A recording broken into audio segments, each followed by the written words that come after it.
asking about what kind of advice that we can give to a wife who is struggling with her husband, who don't care for prayers. He doesn't pray the 5 daily prayers. What kind of advice we have for her? First of all, I would like to say to Sister Aisha and any sister who in this situation, this is a test from Allah subhanahu wa ta'ala for a religious sister to be married to someone who's not that religious. And be patient with this test. Maybe you are his way to paradise and Jannah. My advice to you is to encourage him in different ways and talk to him about the importance of the salah. Ask him to lead the prayer sometimes. Be a role model for his children. Maybe send him a message that contains one of the beautiful ahadith of the Prophet ﷺ talking about the virtue of praying. Or maybe share with him a verse in the Quran talking about the importance of prayers. As the Nabi sallallahu alayhi wa sallam said that prayer is the main pillar of Islam. And Umar radiallahu anhu arda used to say, there is no chance for someone to claim himself or herself a Muslim if they don't pray. لا حظ في الإسلام لمن ترك الصلاة. Because it's a very important, one of the most important pillars that we have in our religion. ما سلككم في سقر قالوا لم نكن من المصلين. What the reason that led you to hellfire? When the people of hellfire will ask one another, they would say, the first thing they would say, we didn't used to pray.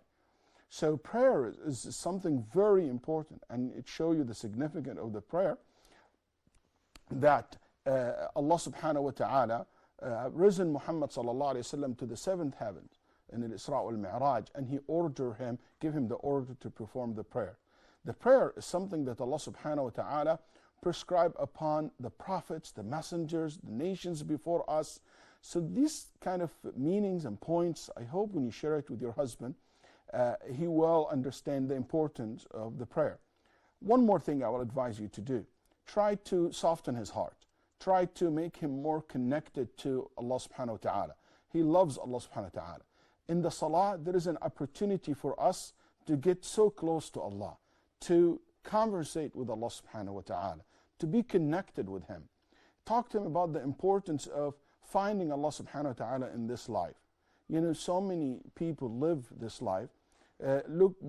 Basically they go to work and you ask them what do you do for a living, and he say, I do this and that for a living.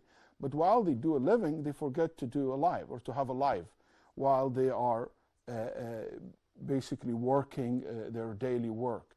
The real life, the real meaning of life when you are connected to Allah subhanahu wa ta'ala.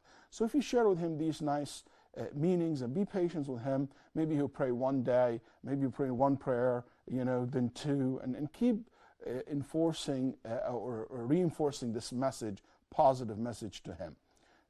Stop threatening or being mean, or this is not going to work in my opinion in most of the time.